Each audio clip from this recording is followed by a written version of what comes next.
खालिद चिश्ती साहब, अगर पाकिस्तान और भारत एक बार फिर से आमने सामने आ जाएं, और अभी तो हमने एयर वॉरफेयर देखी और मिलिट्री हम माजी में देख चुके हैं, बर्री भी अगर देखने में आ गई तो अभी एक्सपेक्ट तो यही किया जा रहा है। लेकिन आप मुझे ये बताएं, कंपैरेटिव एनालिसिस अगर करें तो $86 बिलियन का इंडिया का मिलिट्री का बजट है। ओवरऑल आर्मी का बजट या हाँ मिलिट्री स्ट्रेंथ अगर हम बात करें तो पाकिस्तान से 9 गुना ज़्यादा है। और अगर इनके ऑफिसर्स की, आर्मी ऑफिसर्स की बात करें तो वो कोई 15 लाख के करीब हैं, ऐसे ही है। और पाकिस्तान के आधे भी नहीं हैं, जबकि टैंक्स भी उनके पास बहुत ज़्यादा हैं और पाकिस्तान के पास उस हिसाब से बहुत कम है।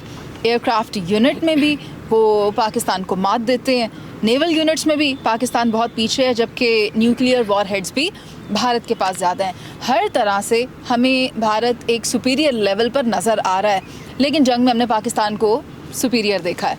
तो आपको क्या लगता है कि दोबारा जंग होती है किसी भी एक महाज पर तो किसके पास माइट होगा?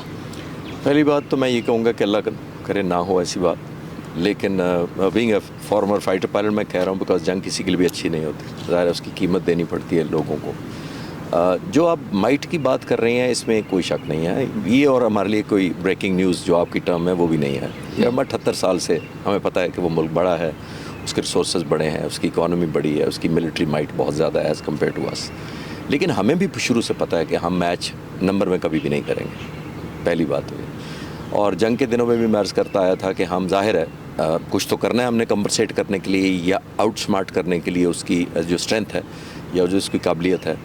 तो हम एक तो हमारा जज्बा ईमान है जो ज़ाहिर है हमें देता है, बहुत स्ट्रेंथ देता है कि हमने कैसे लड़ना है। दूसरा हमारी क्वालिटी ऑफ ट्रेनिंग है, और आज की नहीं है, पिछले 4-5 दिहाइयों से हम बहुत सारे अरब मुल्कों को, फ्रेंडली कंट्रीज़ को हम सिखाते आए हैं। मैं खुद इंस्ट्रक्टर रहा हूँ रिसालपुर एकेडमी में, फ़्लाइंग सिखाता रहा हूँ दोस्त मुल्कों के जो कैडेट्स आते थे। एक बात, दूसरी बात, तीसरी बात है मोस्ट इम्पॉर्टेंट है, जो एक नई डायमेंशन अब आ गई है, वो है टेक्नोलॉजिकल एडवांटेज।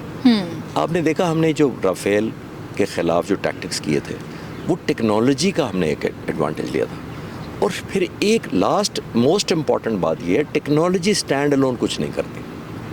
अगर आप मुझे कहें एज अ पायलट के आप लिस्ट डाउन करें हिंदुस्तान के पास जो जहाज़ हैं और दुनिया में रेट करें कि बेस्ट जहाज़ों में से, दुनिया के टॉप 10 में से इंडिया के पास कितने हैं, तो इंडिया के पास कोई 4 जहाज़ हैं 10 में से, world best aircraft. Number wise भी ऑलमोस्ट बहुत बड़ी एयरफोर्स है, 4थे-5वें नंबर पर दुनिया की बड़ी एयरफोर्स है। जो इंडिया के पास 4 टॉप के जहाज़ हैं, देखिए सबसे Rafale famous, Miraj 2000, SU-30, MiG-29 जो अपग्रेडेड वर्जन है उनके पास, ये 4 जहाज़ बहुत इंपॉर्टेंट जहाज़ है। एक बात तो जहाज़ों से स्टैंड लोन नहीं होता। आपने देखिए इसको, मैं इनको कहता हूँ अक्सर, इनको ऑर्केस्ट्रेट करना होता है। ऑर्केस्ट्रेट का मतलब होता है कि जैसे म्यूज़िक बजता है, मेरे पीछे म्यूज़िक बज रहा हो, कौन सा इंस्ट्रूमेंट बज रहा है मुझे नहीं पता, मुझे ये पता होता है आवाज़ रिदम में आ रही है, एंड रिज़ल्ट एक है।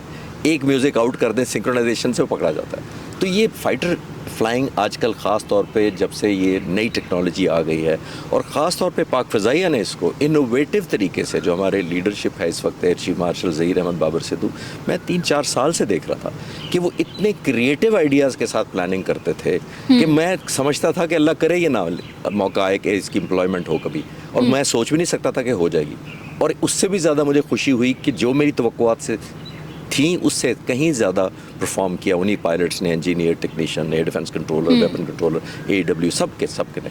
तो ये इंटीग्रेशन बड़ा मैटर करती है, नंबर कुछ नहीं कहते आजकल। नंबर अगर हम करने चाहिए तो हमें तो हिंदुस्तान से लड़ना नहीं चाहिए था आज तक। हमें पहले ही टेबल पर बैठ जाना चाहिए था और कहना चाहिए जनाब आपके पास ज़्यादा गन्स हैं, हमारे पास 1 गन है, आपका 3 गन है। सर, जहाँ हम जज्बे की बात करें तो वहाँ तो ग़ज़वा बदर में भी हम 313 थे और वो 1000 से भी ज़ायद। देखिए मुनीर, मैं अक्सर कहता हूँ, sorry at the cost of reputation मैं कह देता हूँ कि देखिए जब भी आप जंग लड़ते हैं या आपकी फ़ौज लड़ती है, हम फ़ौज जो होती है ना वो लोगों का एक हथियार होता है जो लोगों के हाथ में होता है। ये जो वेपन होता है ये आर्म फोर्सेस हैं, लेकिन बॉडी लोग हैं। एक बात हमें सबसे पहले लोगों को ये पता होना चाहिए, और ख़ास तौर पे मिलिट्री और जो फाइटर पायलट है, सेलर है, सोल्जर है, हमें अपनी कॉज पर ईमान होना चाहिए कि जो मैं लड़ने जा रहा हूँ मेरी कॉज 200% जस्टिफाइड है। पहली बात, अगर आपकी कॉज जस्टिफाइड होती है तो आपकी जंग जस्टिफाइड होती है, वॉर जस्टिफाइड होती है, और अगर आपकी वॉर जस्टिफाइड होती है तो आपकी परफॉर्मेंस जस्टिफाइड होती है, आपकी कारकर्दगी भी जस्टिफाइड होती है. हिंदुस्तान में क्या हुआ, हिंदुस्तान की फोर्सेस को ही पता था कि हमारी कॉज जस्टिफाइड नहीं है, हमने फॉल्स फ्लैग ऑपरेशन किया है, हमारा पॉलिटिकल मोटिव है, हमारे प्राइम मिनिस्टर ने इलेक्शन लड़ना है, कॉज जस्टिफाइड नहीं थी. कॉज फॉल्टी थी, जंग फॉल्टी थी, परफॉर्मेंस भी फॉल्टी थी. बेस भी फॉल्टी थी. पहलगाम इंसिडेंट बना दिया, वाटर ट्रीटी आपने ख़राब कर दी. Exactly. और आपने बेसलेस एक्यूजेशंस के तहत पाकिस्तान पर अटैक कर दिया. एग्जैक्टली. तो हिस्ट्री में चले जाते हैं, मैं आपको एक क्विक मिसाल से साबित कर देता हूँ. देखिए, अमेरिका ने 1954 से 1974 तक 21 साल वियतनाम के खिलाफ जंग लड़ी. 21 साल.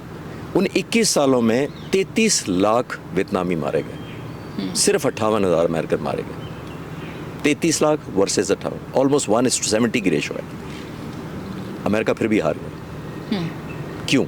जज्बे की वजह से. अमेरिकन लड़ रहे थे विक्ट्री के लिए, अमेरिकन लड़ रहे थे रीजनल हेजमनी के लिए, अमेरिकन लड़ रहे थे super power, further super power बनने के लिए, पॉइंट स्कोरिंग के लिए, डाटा के लिए कि हम जंगें इतनी जीते. वियतनामीज क्यों लड़ रहे थे? अपने सर्वाइवल के लिए, अपनी कॉज के लिए, और दुश्मन को ज़ाहिर है अपने मुल्क से भगाने के लिए, यानी कॉज लैंड सिक्योरिटी. तो वियतनामीज की कॉज जस्टिफाइड थी, उनकी वॉर जस्टिफाइड थी.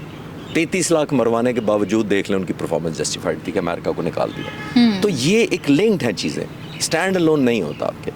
तो ऑब्वियसली जैसे मैंने कहा कि मजबूर किया गया, तो फिर जब वक्त आएगा तो अक्सर मैं कहता होता हूँ, ऑन द लाइटर नोट लोग एंजॉय करते हैं, मैं कहता हूँ I would love to die for my country, but I would like my enemy to die for his country first. That is very well said of you.